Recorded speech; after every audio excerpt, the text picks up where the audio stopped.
The U.S. Defiant drifted slowly through the glittering dust of the Orion Nebula. Commander William Hayes stood on the bridge, his eyes fixed on the view screen. After 3 weeks of travel, they had finally reached the coordinates where the alien signals originated. "Status report," Hayes said, his voice calm despite the tension hanging in the air. Lieutenant Sophia Wright looked up from her tactical station. "All systems normal, Commander. Weapons are powered down as ordered. Shields at minimum strength to avoid appearing hostile." Hayes nodded. Earth's Defense Council had been clear. This first contact mission needed to succeed. Humanity was still new to interstellar travel, and allies would be more valuable than enemies. "Sir, I'm detecting a large vessel approaching," said Eric Johnson from Communications. "Actually, correction, 4 vessels. One is massive, at least 5 times our size." The bridge crew fell silent as the alien ships came into view. They were angular, covered in what appeared to be heavy armor plating, with weapon ports clearly visible along their hulls. The largest ship was truly enormous, dwarfing the Defiant. "Open a channel, standard greeting package," Hayes ordered. Johnson's fingers moved across his console. "Channel open, sir. Translators ready." Hayes straightened his uniform. "This is Commander William Hayes of the Earth vessel U.S. Defiant. We come in peace, seeking diplomatic relations between our worlds." The view screen flickered, revealing a tall, gray-skinned alien with ridge-like features and yellow eyes. He wore an elaborate uniform covered in what Hayes assumed were military decorations. "I am Admiral Zortak of the Kuvari Imperial Fleet," the alien replied, his translator converting his harsh clicks and growls into English. "Your signal was unexpected. We did not anticipate your arrival so soon." Hayes smiled politely. "We were eager to establish friendly contact." Zortak's eyes narrowed as he studied the human bridge. "Your vessel is smaller than we anticipated. Is this truly the best representative Earth could send?" "The Defiant is one of our newest ships," Hayes replied carefully. "Size isn't everything, Admiral." A sound like grinding stones came through the translator. Kuvari laughter. "Perhaps not for diplomacy," Zortak said. "But it seems your species has much to learn about showing proper strength. Still, we will receive your diplomatic party. Prepare to dock with our command vessel." The transmission ended abruptly. Chief Engineer Daniel Martinez approached Hayes as soon as the screen went dark. "I don't like this, sir. Their scans were very aggressive. They were trying to penetrate our hull shielding."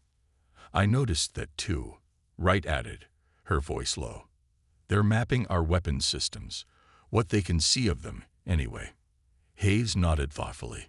The Defiant's true capabilities remained hidden beneath its unassuming exterior, exactly as planned.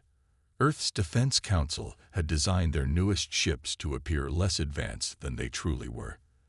The tactic was inspired by Earth's naval history, where some of the deadliest vessels often looked ordinary until they revealed their firepower. "Let's not jump to conclusions," Hayes said. "This is their territory, and caution is natural. We'll proceed with the diplomatic mission as planned." Laura Bennett, the ship's science officer, looked up from her station. "Commander, I've completed analysis of their technology based on passive scans. Their propulsion systems are impressive, but their understanding of quantum mechanics seems flawed.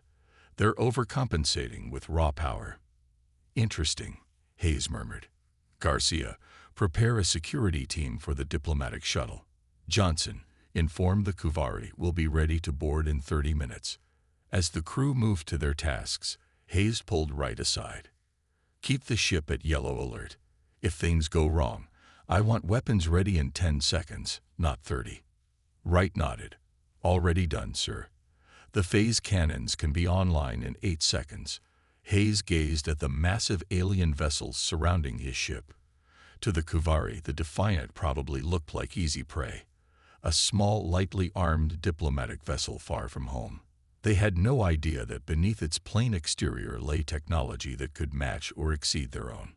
Hayes hoped they wouldn't need to find out. But as the Kuvari ships moved to surround the Defiant, He couldn't shake the feeling that these aliens weren't interested in peaceful diplomacy. They were sizing up a target. While Commander Hayes prepared for the diplomatic meeting, Chief Engineer Daniel Martinez worked deep in the heart of the Defiant.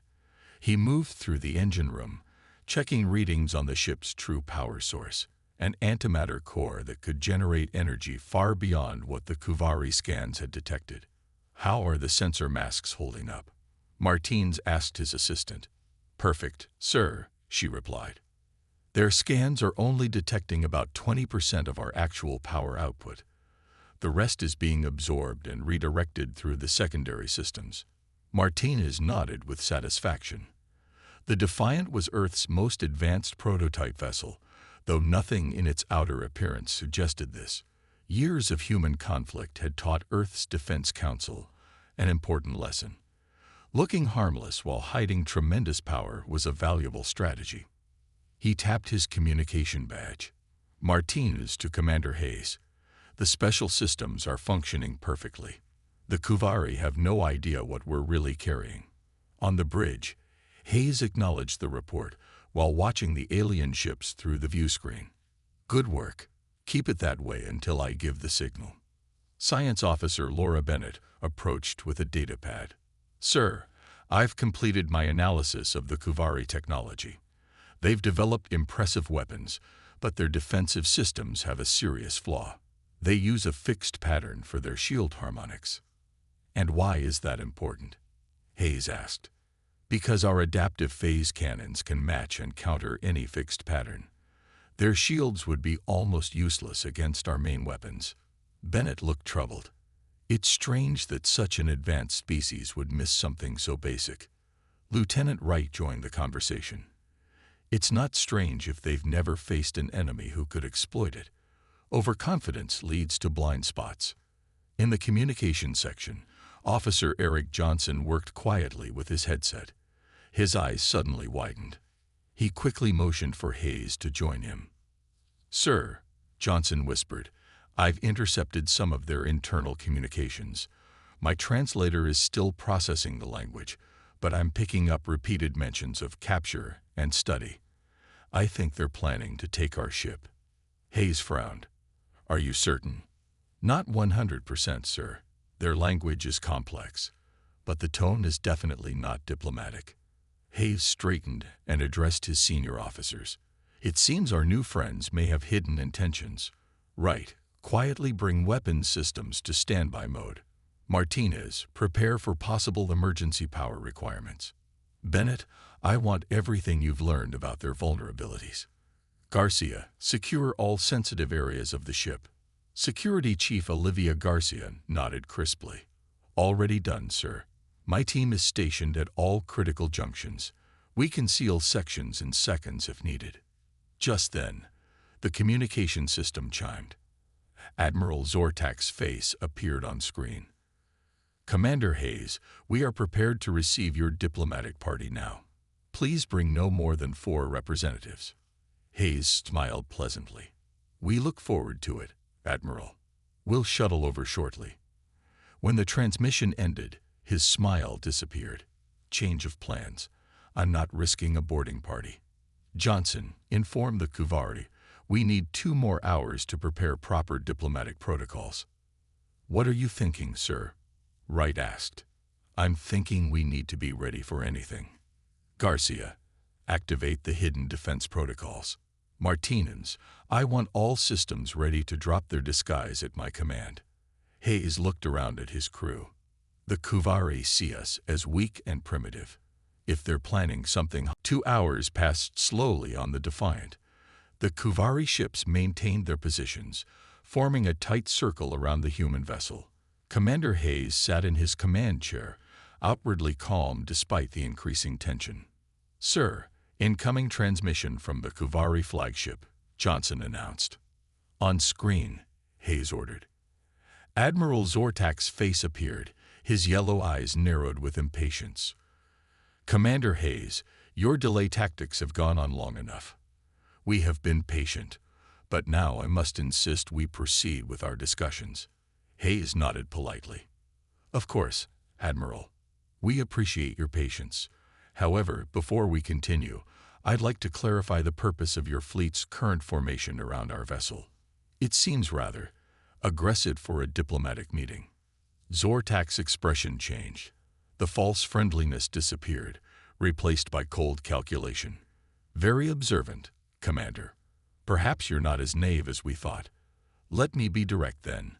The Kuvari Empire is expanding. We require access to your star systems and resources. Hayes kept his voice level. I'm afraid that won't be possible. Earth is not interested in surrendering territory to the Kuvari or any other species. Zortak made the grinding sound that passed for laughter. You misunderstand, human. This is not a request. Your small, weak vessel is completely surrounded. You have two options. Surrender your ship so we can study your technology, or be destroyed. Either way, we will then proceed to your homeworld. The bridge crew exchanged glances, but maintained their composure. That's quite a change in diplomatic tone, Admiral, Hayes said. May I ask what prompted this shift? We've completed our scans of your vessel, Zortak replied with smug confidence. Your weapons are pathetic. Your shields are minimal. Your engine technology is at least 3 generations behind our own. We expected more from a species that managed interstellar travel. Hayes nodded thoughtfully. I see. And if we refuse both options? Zortak gestured to someone off-screen. Immediately, the largest Kuvari ship's weapon ports began to glow with energy. Your weapons can barely damage our smallest scout ships, let alone our flagship, the Admiral said. Be reasonable, Commander. Surrender now, and your crew will be treated well while we extract what we need from your computers and technology. Resist, and you will be destroyed. Hayes sighed. Admiral, I request a brief moment to consult with my officers before responding to your proposal. You have 5 minutes, Commander. No more. The screen went dark. Hayes immediately stood up. Status report. The bridge of the U.S. Defiant shook as the first Kuvari energy blast struck their hull. Warning lights flashed, but there was surprisingly little damage. Shields holding at 92%. Lieutenant Wright reported from the tactical station. Their weapons are powerful, but not as effective as they think. Commander Hayes gripped the arms of his chair. Return fire. Show them what we've been hiding. Aye, sir. Dropping sensor masks and powering up main weapons. Wright's fingers flew across her console. Phase cannons ready. Outside, the Defiant transformed. Panels that had appeared to be simple hull plating slid away, revealing advanced weapon ports. The ship's energy signature suddenly tripled as its true systems came online. Target their lead ship's main weapon array only, Hayes ordered. Fire. Brilliant blue beams shot from the Defiant, striking the nearest Kuvari vessel with surgical precision. The alien ship's shields flickered and failed almost instantly. The phase cannon beam cut through the exposed hull, disabling its forward weapons. On the view screen, Admiral Zortak's expression changed from confidence to shock. Impossible. Our scans showed. Your scans showed what we wanted them to show, Admiral, Hayes replied calmly. The Defiant is our newest prototype vessel, specially designed to mask its true capabilities. The 3 remaining Kuvari ships began firing frantically. The Defiant rocked under the assault, but its shields held. Shields at 78%, Wright reported. Their fire is becoming more coordinated. Martinez, Hayes called to engineering. Give me full power to engines. Wright, target the second vessel's propulsion system. The Defiant moved with surprising speed, dancing between enemy shots with an agility that belied its sturdy appearance. Wright fired again, and another Kuvari ship lost power to its engines, drifting helplessly. Sir, Johnson called from communications. Admiral Zortak is hailing us. On screen, Hayes ordered. Zortak appeared, his bridge now bathed in red emergency lighting. What trickery is this? Your weapons can't possibly. There's no trickery, Admiral, Hayes interrupted. Only strategy. Humanity learned long ago that appearing weak while hiding your strength is a powerful advantage. Another hit rocked the Defiant. A console exploded at the back of the bridge, and a crew member rushed to put out the fire. Shields down to 65%. Wright reported. That was their flagship. They're bringing more weapons online. Hayes turned back to the screen. This can end now, Admiral. Power down your weapons, and we can return to diplomatic talks as equals. Continue firing, and we'll be forced to disable your entire fleet. Zortak snarled. You think one small ship can defeat the might of the Kuvari Empire? We still outnumber you. The transmission cut off abruptly. They're redirecting power to their weapons, Bennett reported from the science station. All 3 functioning ships are preparing to fire simultaneously. Hayes nodded grimly. Right, arm quantum torpedoes. Target their flagship's weapon systems only. We need to show them we're serious without destroying their command vessel. Torpedoes armed and ready. Wright confirmed. Fire. 2 glowing projectiles shot from the Defiant, streaking toward the massive Kuvari flagship.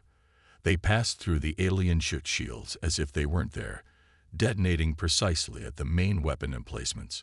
Explosions rippled across the flagship's hull. Direct hit, Wright announced.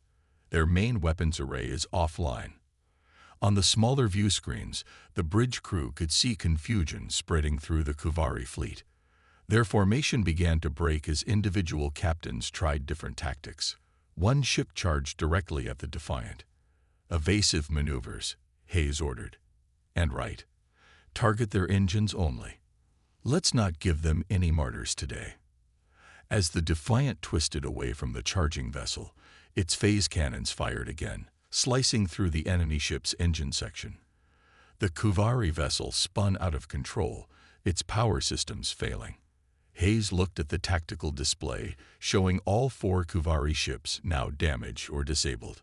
Open a channel to the flagship. Let's see if the Admiral is ready to reconsider our offer of peaceful talks. Admiral Zortak's face appeared on the view screen again. Gone was his earlier confidence. His bridge was filled with smoke, and alarm sounds echoed in the background. This is impossible, he growled. One small ship cannot defeat 4 Kuvari war vessels. And yet here we are, Hayes replied calmly. Are you ready to talk peacefully now, Admiral? Before Zortak could answer, a new voice spoke from off-screen. The Admiral turned away, engaged in heated discussion with someone. When he faced the humans again, his expression was hard. This changes nothing. I have called for reinforcements. The full might of the Kuvari fleet will be here within the hour. Your ship may have surprises, but you cannot stand against 20 of our vessels. Hayes maintained his composure.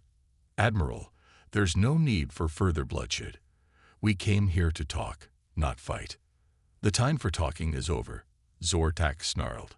The Kuvari do not negotiate from positions of weakness. The transmission ended abruptly. Sir, Johnson called from communications. I'm detecting multiple warp signatures approaching. Looks like the Admiral wasn't bluffing about reinforcements. Hayes turned to his senior officers. Options. Bennett spoke first from the science station. We could retreat. The Defiant has the speed to outrun them. Running would only delay the inevitable, Garcia said. They'd track us back to Earth. We'd be leading them straight to our home. Wright looked up from tactical. Sir, we've proven we can handle their ships 4-1. But 20, even with our advanced weapons, those aren't good odds. Martinez's voice came through the communication system. Commander, I might have an idea. The Kuvari shields have a fundamental flaw in their harmonic patterns. If we reconfigure our main deflector dish to emit a specific frequency, we might be able to disrupt all their shields simultaneously. How long would that take? Hayes asked. 20 minutes, maybe less, Martins replied. But there's a catch. While we're using the deflector dish this way, our own shields will be at reduced strength. Hayes considered this information. Do it. Bennett, help Martinez with the calculations. Right, keep those ships off us while they work. Aye, sir, they replied in unison. The view screen showed 12 new Kuvari vessels dropping out of warp, joining the 4 damaged ships already present. All 16 began to surround the Defiant in a sphere formation. They're launching something, Wright announced, her voice tense. Hundreds of small objects. Scanning now. They appear to be autonomous attack drones. Hayes leaned forward. Evasive pattern delta. Target as many drones as possible with point defense systems. The Defiant twisted and turned as tiny attack drones swarmed around it like angry insects. The point defense lasers fired rapidly, destroying dozens of drones, but there were too many. Several drones impacted against the shields, causing them to flicker dangerously. Shields down to 42%, Wright reported. We can't keep this up for long. Martinez, status of the deflector modification. 8 more minutes, Commander. We're working as fast as we can. Another wave of drones hit the shields. A power conduit exploded on the bridge, showering sparks over the crew. Emergency systems activated, extinguishing small fires that had broken out. Shields at 31%, Wright called out. The Kuvari capital ships are moving into firing position. Hayes gripped his chair as the ship shook from another impact. Johnson, open a channel to all Kuvari vessels. Channel open, sir. Hayes stood, his face illuminated by the flashing red alert lights. This is Commander Hayes. Your attack drones are ineffective against our defenses. Call them off now, or we will be forced to use measures that may result in significant casualties on your side. You have 30 seconds to comply. The response was immediate. All 16 Kuvari ships opened fire simultaneously, their energy weapons converging on the Defiant from all directions. The human ship shuddered violently under the assault. Warning klaxons blared throughout the vessel. Shields failing, Wright shouted over the noise. Down to 15% and dropping. Hayes' expression hardened. Martinez, we need that deflector modification now. Just a few more seconds, sir, the engineer replied, his voice trained. Almost there. The bridge of the Defiant shook violently as another barrage of Kuvari weapons fire struck the failing shields. A support beam crashed down from the ceiling, narrowly missing Officer Johnson at communications. Smoke filled the air as damage control teams rushed to contain electrical fires. Shields at 7%, Wright called out, her face illuminated by the red emergency lights. One more hit like that, and they're gone. Hayes held onto his command chair. Martinez, we need that deflector modification now. Ready, Commander. Martinez shouted through the communication system. Activating in 3, 2, 1. Now. The main deflector dish at the front of the Defiant began to glow with unusual intensity. It emitted a wave of blue energy that spread outward in all directions like ripples in a pond. When the energy wave reached the first Kuvari vessel, something remarkable happened. The alien ship's shields flickered wildly, then collapsed completely. It's working, Bennett exclaimed from the science station. Their shield harmonics are destabilizing. On the view screen, they watched as the energy wave continued outward, disabling the shields on every Kuvari ship it touched.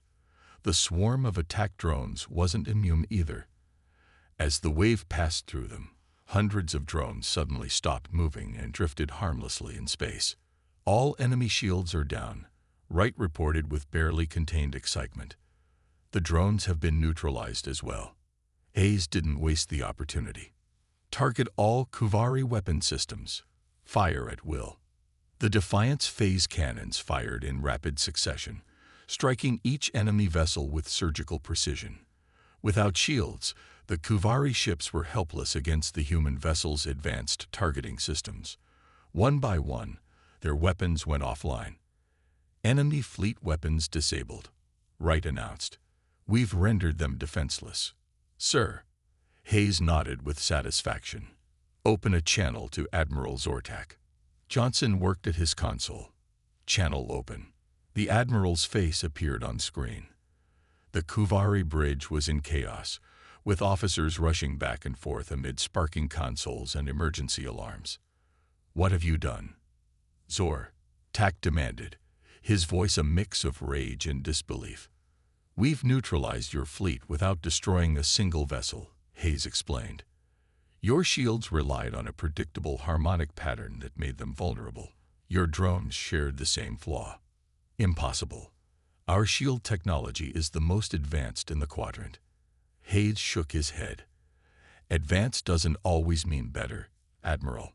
Sometimes simpler, more adaptable systems are superior. Our engineers discovered your weakness within minutes of our first scans." Martinez's voice came through the communication system. "Commander, I can't maintain the deflector modification much longer.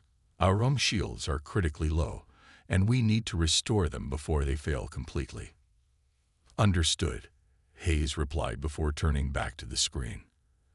"Admiral, this conflict can end now. Your ships are disabled but intact. Your crews are unharmed. I propose an immediate ceasefire and return to diplomatic negotiations." Zor-Tak's yellow eyes narrowed. "You think this is over? The Kuvari Empire spans 12 star systems. We have hundreds of ships. This defeat means nothing." "It means everything," Hayes countered. "It means your military technology isn't as superior as you believed. It means attacking Earth would cost you dearly. And it means we would rather be allies than enemies, despite your actions today." Before the Admiral could respond, another Kuvari appeared beside him. This one wore more elaborate decorations and spoke urgently into Zor-Tak's ear. The Admiral's expression shifted from anger to reluctant acceptance. "It seems the High Command has been monitoring our encounter," Zor-Tak said stiffly. "They wish to avoid further conflict at this time." Hayes nodded. "A wise decision. We will power down our weapons if you recall your remaining drones." "Agreed," Zor-Tak replied through clenched teeth. As the transmission ended, the bridge crew let out a collective sigh of relief. Martinez's voice came through again. "Deflector returning to normal operation. Restoring shield power now." Hayes sat back in his command chair, surveying the damage to his bridge. "Well done, everyone." "Right, maintain tactical alert. Garcia, get damage control teams to all affected areas. Bennett, scan for any signs that the Kuvari might be trying to restore their weapons." "What now, sir?" Johnson asked, adjusting his damaged console. Hayes looked at the view screen, where the 16 disabled Kuvari vessels floated helplessly. "Now we talk. But this time, they'll listen." 6 hours passed since the battle ended. Repair crews worked throughout the Defiant, fixing damaged systems and restoring the ship to full operational status. Commander Hayes stood in his ready room, looking out at the disabled Kuvari fleet through the viewport. The door chimed. "Enter," Hayes called. Lieutenant Wright stepped inside. "Sir, the shuttlecraft is prepared. Admiral Zor-Tak has agreed to meet aboard his flagship. Security has cleared the route, and they confirm no weapons have been reactivated on any Kuvari vessel." Hayes nodded. "Thank you, Lieutenant. Who do we have on the diplomatic team?" "Yourself, sir, plus Officer Johnson for communications, and Science Officer Bennett to assess their technology. Security Chief Garcia will lead a protection detail." "Good. Let's proceed." 20 minutes later, the human shuttle approached the massive Kuvari flagship. Despite the damage to its weapon systems, the alien vessel remained impressive. As they flew closer, Hayes could see repair crews working on the hull, their space suits glinting in the light of the distant sun. "They're giving us landing clearance," Johnson said from the pilot's seat. "Following their approach vector now." The shuttle landed in a vast hangar bay filled with Kuvari ships and personnel. When the hatch opened, Hayes led his team out to face a delegation of waiting aliens. Admiral Zor-Tak stood at the front, his posture stiff and formal. "Commander Hayes," the Admiral said with a slight bow, "welcome aboard the Imperial vessel Dominance." "Thank you, Admiral," Hayes replied, returning the gesture. "We appreciate your willingness to meet." Zor-Tak led them through long corridors to a large conference room. The walls were decorated with what appeared to be battle trophies and military honors. The humans took their seats on one side of a long table, facing the Kuvari delegation. "Before we begin," Zortak said, "the High Command insists I extend formal recognition of your unexpected capabilities. We underestimated your species." Hayes smiled slightly. "A common mistake when meeting new civilizations, Admiral. Assumptions based on appearances rarely tell the whole story." A new Kuvari entered the room. Unlike the others, this one wore elaborate robes instead of a military uniform. The other aliens immediately stood at attention. "High Commander Vexnar," Zortak announced, "leader of the Kuvari Imperial Fleet." The High Commander studied Hayes with intense yellow eyes. "So this is the human who defeated 16 of our finest warships with a single vessel. Impressive." "Not defeated," Hayes corrected politely. "Merely demonstrated that we can defend ourselves if necessary. We still prefer peaceful relations." Vexnar made a sound that might have been a laugh. Direct and honest. Refreshing. He took a seat at the head of the table. "Your ship's design philosophy intrigues me. Our intelligence suggested humans were technologically inferior. Clearly, we were wrong." Bennett spoke up. "If I may, High Commander, we've noticed that throughout the galaxy, species tend to advertise their capabilities through intimidating ship designs and visible weapons. Humanity took a different approach." "Yes," Hayes continued. "On Earth, we learned through centuries of conflict that appearing less threatening while maintaining hidden strength offers strategic advantages. The Defiant was deliberately designed to look unremarkable." "A philosophy worth considering," Vexnar admitted. "Our shipbuilders focus on projecting power through size and visible armaments." Zortak seemed less impressed. "Yet in actual combat, power still matters. Your ship would not have survived against our entire fleet." "Perhaps," Hayes acknowledged. "But we would have done significant damage before falling. War between our peoples would benefit neither side." The High Commander nodded slowly. "On that, we agree. The question now is where we go from here." Hayes leaned forward. "We propose a formal diplomatic exchange. Our peoples have much to learn from each other. The Kuvari clearly excel in propulsion technology and power generation. Humans have innovations in adaptive systems and shield harmonics. Together, we could achieve more than as adversaries." Vexnar and Zortak exchanged glances. After a moment, the High Commander spoke. "Your proposal has merit. The Kuvari have traditionally expanded through conquest, but your demonstration suggests that approach would be costly when dealing with humans. Perhaps a new strategy is warranted." Hayes felt the tension in the room begin to ease. The path forward wouldn't be simple, but it had begun. As the discussions continued into specific terms and agreements, he reflected on how close they had come to interstellar war, and how their seemingly weak ship had changed the Kuvari's perception of humanity forever. 2 days later, the U.S. Defiant prepared to depart Kuvari space. The ship's damage had been fully repaired with surprising help from Kuvari engineers, who proved eager to learn about human technology in exchange for sharing their own expertise. Commander Hayes stood on the bridge, reviewing the final diplomatic agreements on a datapad. Officer Johnson approached with an update. "Sir, High Commander Vexnar requests permission to come aboard before our departure. He says he has a personal message to deliver." Hayes nodded. "Grant permission. I'll meet him in the main shuttle bay." 30 minutes later, Hayes waited as his sleek Kuvari shuttle docked inside the Defiant.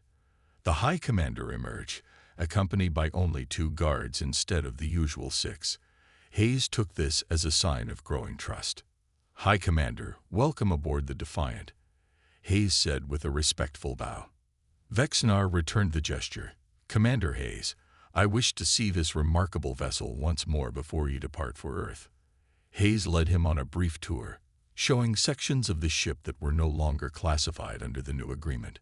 The Kuvari leader studied everything with keen interest, occasionally asking insightful questions about human design philosophy. "Your approach to technology is fascinating," Vexnar commented as they entered the observation lounge. You value efficiency and adaptation over raw power. It reminds me of an old Kuvari saying, "The quiet hunter catches the most prey." We have similar wisdom on Earth, Hayes replied. Never judge a book by its cover. Vexnar tilted his head. I'm not familiar with this expression. It means appearances can be deceiving. The true value of something isn't always visible from the outside. Like your ship, the High Commander said with understanding. A valuable lesson my people have learned at great cost. They paused by the large viewport. The Kuvari fleet was visible in the distance, their ships now positioned in a ceremonial formation rather than a battle stance. I bring something for you, Commander, Vexnar said, motioning to one of his guards. The guard stepped forward with an ornate metal box. Our star charts and data on all species we have encountered in our travels. Consider it a gesture of our new alliance. Hayes accepted the box with surprise. This is incredibly generous, High Commander. It is practical, Vexnar replied. The galaxy holds many dangers. Some species are far less reasonable than either of ours. You should be prepared for what you might encounter as you explore further. We appreciate the warning and the information, Hayes said. Earth will honor our agreement. Our ships will respect Kuvari territory, and we look forward to the exchange of ambassadors next month. Vexnar made the grinding sound that Hayes now recognized as Kuvari laughter. Admiral Zortak has requested to be our first ambassador to Earth. He claims it is an honor, but I suspect he wishes to study your planet's defenses more closely. We'll welcome him regardless of his motives, Hayes said with a smile. The best way to build trust is through continued contact and cooperation. After the High Commander departed, Hayes returned to the bridge. His crew was at their stations, ready for the journey home. All systems ready, Commander, Lieutenant Wright reported from Tactical. Course for Earth laid in. Officer Johnson, send a final message to the Kuvari flagship, Hayes ordered. Express our thanks for their hospitality and reaffirm our commitment to the new alliance. Message sent, sir. Hayes settled into his command chair. Chief Engineer Martinez, how are our engines after the Kuvari upgrades? Martinez's voice came through with unmistakable excitement. Better than ever, sir. Their propulsion experts showed us modifications that increased efficiency by 12%.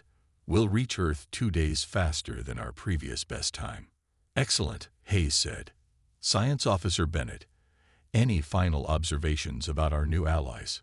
Bennett looked up from her station. They learn quickly, sir. I believe they'll be more cautious about judging other species in the future. Hayes nodded and turned to face the view screen. The stars stretched before them, promising new discoveries and challenges. Lieutenant Wright, disengage docking clamps. Take us out, 1/4 impulse until we clear Kuvari space. Aye, sir. As the Defiant moved away from the Kuvari fleet, Hayes thought about how close they had come to war. A simple misunderstanding based on appearances nearly led to conflict between two species that now seemed destined to become strong allies. The lesson wasn't lost on him. In the vastness of space, looking weak could be dangerous, but underestimating others because of how they looked might be the greatest danger of all.